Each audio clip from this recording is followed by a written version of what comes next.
മന്ത്രി PA മുഹമ്മദ് റിയാസ് ഇന്നിപ്പോൾ മാപ്രകളോട് ഒന്ന് ടോപ്പ് ഗിയറിൽ പോയി രണ്ട് വർത്തമാനം പറഞ്ഞിട്ടുണ്ട്. കേരളത്തിലെ മാധ്യമ സ്ഥാപനങ്ങൾക്കുള്ളിൽ BJP ഏജന്റുമാരിരുന്ന് നടത്തുന്ന പണികൾ, അതിനെ സംബന്ധിച്ച് ഇപ്പോഴല്ലെങ്കിൽ പിന്നെ എപ്പോഴാണ് പറയേണ്ടത്? അത് പറഞ്ഞത് നല്ല കാര്യം, പക്ഷേ പറഞ്ഞ സ്വരം കുറച്ചുകൂടി മൂർച്ചയുണ്ടാകേണ്ടിയിരിക്കുന്നു എന്നുള്ള അഭിപ്രായം കൂടിയുണ്ട്. കാര്യം ധാർഷ്ട്യത്തിൻ്റെ മൊത്ത സർട്ടിഫിക്കറ്റിൻ്റെ ആൾക്കാരാണ്. സതീശനും സുരേന്ദ്രനും സുരേഷ് ഗോപിക്കുമാകാം, അതൊന്നും ധാർഷ്ട്യമല്ല. ഇടതുപക്ഷക്കാർക്ക് മാത്രം ധാർഷ്ട്യത്തിൻ്റെ സർട്ടിഫിക്കറ്റും മറ്റുള്ളവരോട് എങ്ങനെ സംസാരിക്കണം, എങ്ങനെ പെരുമാറണമെന്നതിനെ സംബന്ധിച്ച് പ്രത്യേക സ്റ്റഡി ക്ലാസ് എടുക്കുന്ന വിഭാഗക്കാരോട് ഇന്ന് ഇവരുടെ ഏജൻസി പണിയെക്കുറിച്ച് ഇത്രയെങ്കിലും തുറന്നു പറഞ്ഞതിനെ ബലേഭേഷ് എന്ന് തന്നെ പറയുകയാണ്. ഈ വയനാട് വിഷയവുമായി ബന്ധപ്പെട്ട് ഇന്നും പ്രതിപക്ഷം ആരോപണം ഉന്നയിക്കുകയാണ്. ഊതിപ്പെരുപ്പിച്ച കണക്കുകൾ എന്തിനാണ് കൊടുക്കുന്നതെന്നാണ് ചോദിക്കുന്നത്. അല്ല, ഇന്നലെ അതിന്റെ മറ്റു കാര്യങ്ങളൊക്കെ സൂചിപ്പിച്ചതാണ്. BJPയുടെ സംസ്ഥാന പ്രസിഡന്റിന്റെ ഇന്നലത്തെ പത്രസമ്മേളനത്തോടു കൂടി കാര്യങ്ങൾ ഏറെക്കുറെ വ്യക്തമായിരിക്കും. ആരാണ് ഇതിന്റെ പിന്നിൽ എന്നുള്ളത് വളരെ കൃത്യമായി BJP സ്റ്റേറ്റ് പ്രസിഡന്റിന്റെ പത്രസമ്മേളനത്തോട് ബോധ്യമായിരിക്കുകയാണ്. കേന്ദ്ര സർക്കാരിന്റെ സഹായം കിട്ടാൻ വൈകുന്നത് കേരളത്തിലെ ചില BJP നേതാക്കന്മാരുടെ കുത്തിത്തിരിപ്പിന്റെ ഭാഗമായിട്ടാണ് എന്ന് കേരളത്തിലെ ജനങ്ങളാകെ ചർച്ച ചെയ്തു. BJPയിൽ നിസ്വാർത്ഥമായി പ്രവർത്തിക്കുന്ന പലരും ഈ ഒരു വികാരത്തോടൊപ്പം നിൽക്കുന്നു. ഇങ്ങനെ മുടക്കുന്നത് ശരിയാണോ, കുത്തിത്തിരിപ്പുണ്ടാക്കുന്നത് ശരിയാണോ എന്നൊക്കെയുള്ള ചോദ്യങ്ങൾ BJPക്ക് അകത്തുൾപ്പെടെ ഉയർന്നു വരുന്നു. ആ ഒരു ഘട്ടത്തിലാണ് ഇങ്ങനെയുള്ള വാർത്ത വന്നിട്ടുള്ളത്. കേരളത്തിലെ പല മാധ്യമ സ്ഥാപനങ്ങളിലും BJPയുടെ ഏജന്റുമാരായി പലരും പ്രവർത്തിക്കുന്നുണ്ട്. BJPക്ക് വേണ്ടി ദാസവേല ചെയ്യുന്ന പലരും കേരളത്തിലെ പല മാധ്യമ സ്ഥാപനങ്ങളിലും ജോലി ചെയ്തു വരുന്നുണ്ട്. കേന്ദ്ര സർക്കാരിനെതിരെ വികാരം വരുമോ എന്നുള്ള ഭയത്താൽ വളരെ ബോധപൂർവം ഇത്തരം BJP ഏജന്റുമാർ സൃഷ്ടിച്ച വാർത്തയായിട്ട് ഇതിനെ കാണേണ്ടതുണ്ട്. പക്ഷേ യഥാർത്ഥത്തിൽ വയനാട്ടിൽ ദുരന്തത്തിന്റെ ഭാഗമായി പ്രയാസം അനുഭവിക്കുന്നവർക്ക് ലഭ്യമാകേണ്ട സഹായത്തെ തടയാനുള്ള ഒരു നീക്കമായി ഇത് മാറുന്നുവെന്ന് സമൂഹത്തിൽ ചർച്ച വരുന്നുണ്ട്. അവർക്ക് നേരെയുള്ള ഒരു അക്രമം കൂടിയാണ് ഇത്തരത്തിലുള്ള അസംബന്ധ അസത്യ വാർത്തകൾ. നിങ്ങൾ ഈ സിനിമയിലും മറ്റും കാണാറില്ലേ, പലപ്പോഴും നേരിട്ട് നടക്കുന്നതാണ്. ഈ ബാങ്ക് കൊള്ളയടിക്കാൻ വേണ്ടി മിഷ്യൻ കണ്ണും തോക്കുമായിട്ട് വരുന്നവർ ബാങ്കിൽ നിൽക്കുന്ന ഒന്നും അറിയാത്ത നിരപരാധികളെയും വെടിവെച്ച് വീഴ്ത്താറുണ്ട്. അതിന് സമാനമായ മാനസികാവസ്ഥയാണ് ഇത്തരം വാർത്ത കൊടുത്ത ചില മാധ്യമ പ്രവർത്തകർക്കുള്ളത്.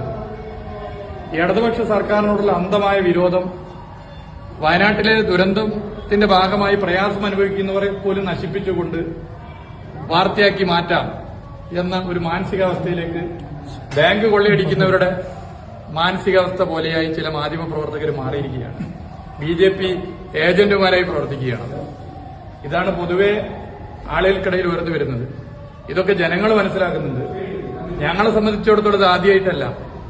2016 മുതൽ 2021 വരെയുള്ള സർക്കാരിനെയും ഇതുപോലെ അസത്യ പ്രചരണങ്ങളാൽ ആക്രമിക്കാൻ പലരും ശ്രമിച്ചിരുന്നു. ഞങ്ങൾ ജനങ്ങളോട് കാര്യങ്ങൾ പറഞ്ഞു, ജനങ്ങൾക്ക് കാര്യങ്ങൾ ബോധ്യമായി. 2021 വീണ്ടും ഞങ്ങൾ അധികാരത്തിൽ വന്നു. ഇപ്പൊ ഇതുപോലുള്ള അക്രമം ചരിത്രത്തിലാദ്യമായി ഇടതുപക്ഷ തുടർഭരണം എന്നൊരു സർക്കാരിനെതിരെ നടത്തി വരികയാണ്. അതിൽ നിരാശപ്പെടുന്നവരല്ല ഞങ്ങൾ. നിരാശപ്പെടുന്നവരുടെ കൂട്ടത്തിൽ പെടുത്താവുന്നവനല്ല കമ്മ്യൂണിസ്റ്റുകാരും ഇടതുപക്ഷ പ്രസ്ഥാനത്ത് പ്രവർത്തിക്കുന്നവരും. അയ്യോ ഇതാകെ തകർന്നുപോയി എന്ന് നിലവിളിച്ച് കരയുന്നവരല്ല. ഇത് ഞങ്ങൾ ജനങ്ങളോട് പറയും. ജനങ്ങൾക്ക് കാര്യങ്ങൾ നല്ല നിലയിൽ ബോധ്യമാണ്. ഇത്തരം കാര്യങ്ങളും ഇതിന്റെ പിന്നിലുള്ള രാഷ്ട്രീയ താല്പര്യങ്ങളും ജനങ്ങളോട് പറയും. അതിൽ വലിയ സഹായമാണ് BJP സംസ്ഥാന പ്രസിഡന്റ് ഇന്നലെ പത്രസമ്മേളനം നടത്തി പറഞ്ഞതിലൂടെ വന്നിട്ടുള്ളത്. കാരണം അദ്ദേഹത്തിന്റെ പത്രസമ്മേളനത്തിലൂടെ തന്നെ ഇത്തരം വാർത്തയുടെ ഗുണഭോക്താവ് ആര് എന്നുള്ളത് ബോധ്യപ്പെട്ടിരിക്കുകയാണ്. കേരളത്തിലെ BJPയിലെ ചിലർ കേരള സർക്കാരിന് ലഭിക്കുന്ന അർഹമായ ഫണ്ടും സഹായവും ലഭ്യമാകാതിരിക്കാൻ അള്ളുവെക്കുന്ന പണി തുടരുന്നു എന്നുള്ളതാണ് BJP സംസ്ഥാന പ്രസിഡന്റിന്റെ വാർത്താ സമ്മേളനത്തിലൂടെ നമുക്ക് ബോധ്യമാകുന്ന കാര്യം. ഇതിൽ ഏറ്റവും കൂടുതൽ BJP നേതാക്കൾ തന്നെ പറയുന്നത് സ്വാഭാവികമായി ഈ കണക്കുകൾ ഊതിപ്പെരുപ്പിച്ചതാണെന്ന് പറയുമ്പോൾ തന്നെ കേരളത്തിലെ മുഖ്യമന്ത്രി എന്തുകൊണ്ട് ഈ വിഷയത്തിൽ BJPക്കെതിരെ പറയുന്നില്ല, അല്ലെങ്കിൽ കേന്ദ്ര സർക്കാരിനെതിരെ പറയുന്നില്ല എന്ന് ചോദ്യം ചെയ്യുന്നത് അത് അന്തരീക്ഷത്തിൽ നിൽക്കുന്നുണ്ട്. അല്ല, മുഖ്യമന്ത്രിയും സംസ്ഥാന സർക്കാരും ഇതിൽ നിലപാട് പറഞ്ഞിട്ടുണ്ടല്ലോ. കേന്ദ്ര സർക്കാരിന്റെ സഹായം ഞങ്ങൾ പ്രതീക്ഷിക്കുന്നുണ്ട്. പ്രധാനമന്ത്രി കേരളത്തിൽ വന്നപ്പോൾ വളരെ പോസിറ്റീവായ നിലപാടാണ് സ്വീകരിച്ചത്. എന്നിട്ട് എന്തുകൊണ്ട് ഇത്ര ദിവസമായിട്ട് സഹായം ലഭിക്കുന്നില്ല എന്നുള്ള ചോദ്യമൊക്കെ ഒരു ഭാഗത്തുണ്ട്. അതവിടെ കട്ടെ. പ്രധാനമന്ത്രി യോഗത്തിൽ പങ്കെടുത്തവരാ ഞങ്ങളൊക്കെ. വളരെ പോസിറ്റീവായിട്ടാണ് അദ്ദേഹം സംസാരിച്ചത്. അതുകൊണ്ട് സഹായം ഞങ്ങൾ പ്രതീക്ഷിക്കുന്നുണ്ട്, സഹായം കിട്ടുമെന്ന് പ്രതീക്ഷിക്കുന്നുണ്ട്. അത് പൊതുവെ സമൂഹമാകെ പ്രതീക്ഷിക്കുന്നത്. അതെന്തെങ്കിലും ഔദാര്യമല്ല, കേരളത്തിന് കിട്ടേണ്ട എന്തെങ്കിലും ഔദാര്യമല്ല, അവകാശമാണ്. മറ്റു പല സംസ്ഥാനങ്ങളിലും ദുരന്തമുണ്ടായപ്പോൾ വലിയ നിലയിലേക്ക് സഹായം കേന്ദ്ര സർക്കാർ നൽകിയിട്ടുണ്ട്. അതുകൊണ്ട് ഇത് അവകാശമാണ്. ആ അവകാശമാണ് പ്രതീക്ഷിച്ചുകൊണ്ട് കേരളത്തിന്റെ മുഖ്യമന്ത്രിയും സർക്കാരും ഇപ്പോഴും നിലകൊള്ളുന്നതാണ് അതിന്റെ മെമ്മോറാണ്ടത്തിൽ സമാനമായ മെമ്മോറാണ്ടം UDF-ന്റെ കാലത്ത് സമാനമായ മെമ്മോറാണ്ടം നോക്കിയിട്ടുണ്ട്. ഇപ്പോൾ നൽകിയ പോലെ. എന്നാൽ പ്രതിപക്ഷ നേതാവ് ഇന്നും അതിനെയും തള്ളി പറയുകയാണ്. ചില പുഴുകുത്തുകൾ ഉണ്ടെന്നൊക്കെയാണ് പ്രതിപക്ഷ നേതാവ് പറയുന്നത്. അല്ല, BJP സംസ്ഥാന നേതൃത്വത്തിലെ ചിലർ അവരുടെ ഏജന്റ് പണിയെടുക്കുന്ന ചില മാധ്യമ പ്രവർത്തകരുടെ സഹായത്താൽ ചില വാർത്തകൾ പുറത്തേക്ക്, അസത്യ വാർത്തകൾ പുറത്തേക്ക് വിടും. അത് ഏറ്റുപിടിക്കുന്ന പണിയാണ് കേരളത്തിലെ UDF-ന്റെ ഉത്തരവാദിത്തപ്പെട്ട നേതാക്കന്മാർ നടത്തുന്നത് എന്നുള്ളത് UDF-ലെ അണികൾക്ക് തന്നെ ബോധ്യപ്പെടുന്ന കാര്യമാണ്. ഈ പ്രതിപക്ഷ പറഞ്ഞ കാര്യം ADGP RSS കൂടിക്കാഴ്ച 15 ദിവസമായിട്ട് ആരോടും ഉന്നയിക്കുക. മുഖ്യമന്ത്രി ഒന്നും മിണ്ടുന്നില്ല. ഒന്നും മിണ്ടാത്ത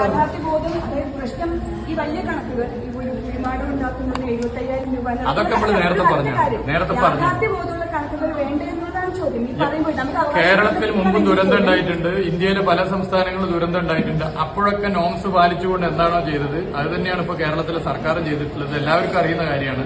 ഇത് പറയാത്തത് BJP-യുടെ ഏജന്റ് പണി എടുക്കുന്ന ചില മാധ്യമ സുഹൃത്തുക്കൾക്കും അതുപോലെ തന്നെ മറ്റു ചിലർക്കുമാണ്.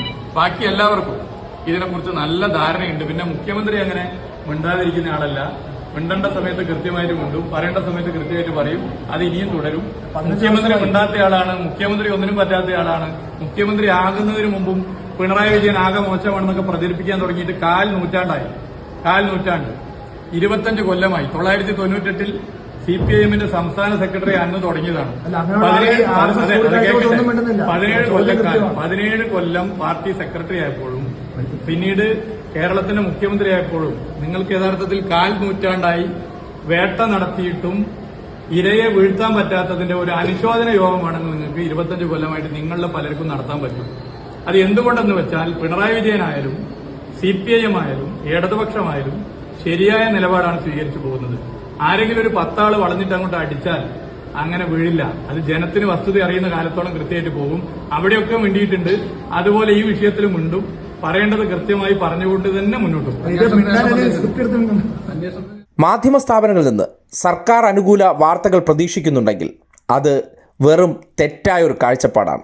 സംഘപരിവാർ ഫണ്ടിങ്ങിൽ പ്രവർത്തിക്കുന്ന സ്ഥാപനങ്ങളെ സംബന്ധിക്കുന്നിടത്തോളം ഈ സർക്കാരിനെ ഇകഴ്ത്തുക, ഈ സർക്കാരിനെതിരെ പൊതുജന വികാരം സൃഷ്ടിക്കുക, അതിനുവേണ്ടി കള്ളക്കഥകൾ മെനയുക, ആ കള്ളക്കഥയ്ക്ക് വേണ്ട വ്യാജ ഡോക്യുമെൻസോ കൃത്രിമ ഡോക്യുമെൻസോ എല്ലാം ഇവർ എത്തിച്ചു കൊടുക്കും.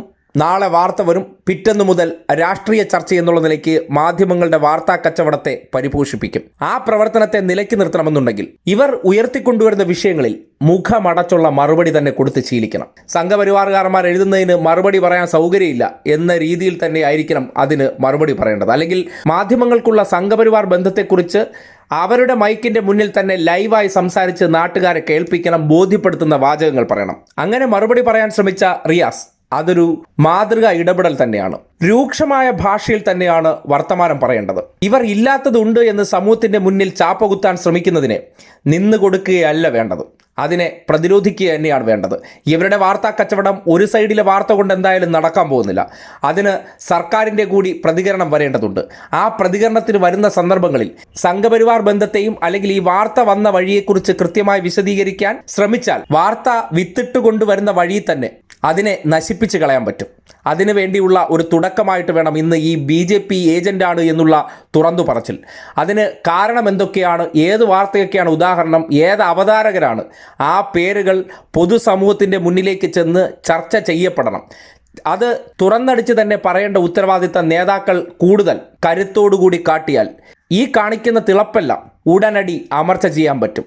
വെറുതെ അമർച്ച ചെയ്താൽ പോരാ, ഇങ്ങനെ സംഘടിതമായി നടത്തിക്കൊണ്ടിരിക്കുന്ന ഉദ്യോഗസ്ഥ മാധ്യമ രാഷ്ട്രീയ മാഫിയെ സമൂഹത്തിൻ്റെ മുന്നിൽ തുറന്നു കാട്ടിക്കൊടുക്കാൻ ഓരോരുത്തരും തയ്യാറായാൽ ഈ മാധ്യമ വാർത്താ കച്ചവടത്തെ ഒരു പരിധിവരെ പ്രതിരോധിച്ച് ജനങ്ങളെ വസ്തുത അറിയിക്കാൻ കഴിയുമെന്നുള്ളതാണ് സത്യം.